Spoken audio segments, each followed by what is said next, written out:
ಆ ವರ್ಷದ ನಂತರ ಆಷಾಢ ಮಾಸದಲ್ಲಿ ಜುಲೈ ಶ್ರೀ ಗುರು ಮಹಾರಾಜರ ನೇತೃತ್ವದಲ್ಲಿ ಸುಮಾರು 250 ಯಾತ್ರಿಕರು ಹೌರಾ ನಿಲ್ದಾಣದಿಂದ ಮೀಸಲಾದ ಬೋಗಿಯಲ್ಲಿ ಹೊರಟು ಮೊದಲು ಬಾಲೇಶ್ವರ ರೈಲು ನಿಲ್ದಾಣಕ್ಕೆ, ಅಲ್ಲಿಂದ ಶ್ರೀ ರೇಮುನಾಕ್ಕೆ ತೆರಳಿದರು.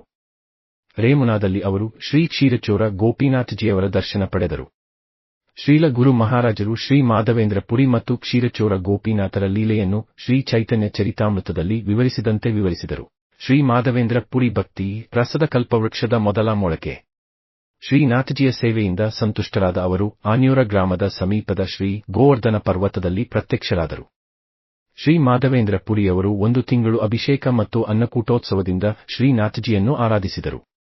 ನಂತರ ಶ್ರೀ ಗೋಪಾಲಜಿಯ ಇಚ್ಛೆಯಿಂದ ಮಾಧವೇಂದ್ರ ಪುರಿಯವರು ಮಲೆಯ ಚಂದನವನ್ನು ತರಲು ವೃಂದಾವನದಿಂದ ಜಗನ್ನಾಥ್ಪುರಿಗೆ ನಡೆದು ಹೋದರು. ಮಾರ್ಗಮಧ್ಯೆ ಅವರು ರೇಮುನಾಕ್ಕೆ ಬಂದರು.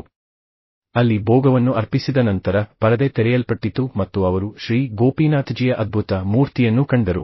ದೇವರ ಮುಂದೆ 12 ಪಾತ್ರೆಗಳ ಕ್ಷೀರ ಪ್ರಸಾದ ಇತ್ತು.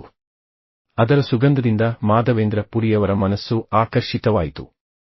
ಅವರು, ನಾನು ಸ್ವಲ್ಪ ಪ್ರಸಾದವನ್ನು ರುಚಿಸಿದರೆ ನನ್ನ ಶ್ರೀನಾಥಜಿಗೆ ಇಂತಹ ಕ್ಷೀರವನ್ನು ತಯಾರಿಸಬಹುದು ಎಂದುಕೊಂಡರು.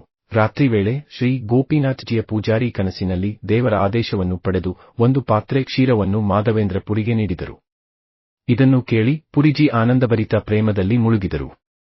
ಆದರೆ ಪ್ರಸಿದ್ಧಿಯ ಭಯದಿಂದ ಅವರು ರೇಮುನಾವನ್ನು ಬಿಟ್ಟು ಜಗನ್ನಾಥ್ಪುರಿಗೆ ತೆರಳಿದರು. ಆ ಸಮಯದಿಂದ ಶ್ರೀ ಗೋಪಿನಾಥಜಿಯ ಹೆಸರು ಶ್ರೀ ಕ್ಷೀರಚೋರ ಗೋಪಿನಾಥ ಎಂದು ಪ್ರಸಿದ್ಧವಾಯಿತು. ನಂತರ ಶ್ರೀ ಮಾಧವೇಂದ್ರ ಪುರಿ ಜಗನ್ನಾಥ ದರ್ಶನ ಪಡೆದರು. ಮಲೆಯ ಚಂದನವನ್ನು ಪಡೆದು ವೃಂದಾವನಕ್ಕೆ ಹಿಂತಿರುಗುವಾಗ ಮತ್ತೆ ರೇಮುನಾಕ್ಕೆ ಬಂದರು. ಅಲ್ಲಿ ಕನಸಿನಲ್ಲಿ ಶ್ರೀ ಗೋಪಾಲಜಿಯವರು, ಈ ಚಂದನವನ್ನು ಗೋಪಿನಾಥನ ದೇಹಕ್ಕೆ ಹಚ್ಚು, ನಾನು ಅದೇ ಗೋಪಿನಾಥನು ಎಂದು ಹೇಳಿದರು. ಪುರಿಜಿ ಹಾಗೆ ಸೇವೆ ಮಾಡಿ ವೃಂದಾವನಕ್ಕೆ ಮರಳಿದರು. ಭಗವಾನ್ ತನ್ನ ಭಕ್ತರ ಸೇವಾಭಾರವನ್ನು ಅರಿತು ಅವರ ಮಹಿಮೆಯನ್ನು ಜಗತ್ತಿನಲ್ಲಿ ಹೆಚ್ಚಿಸಲು ಇಂತಹ ಲೀಲೆಯನ್ನು ಪ್ರದರ್ಶಿಸುತ್ತಾನೆ.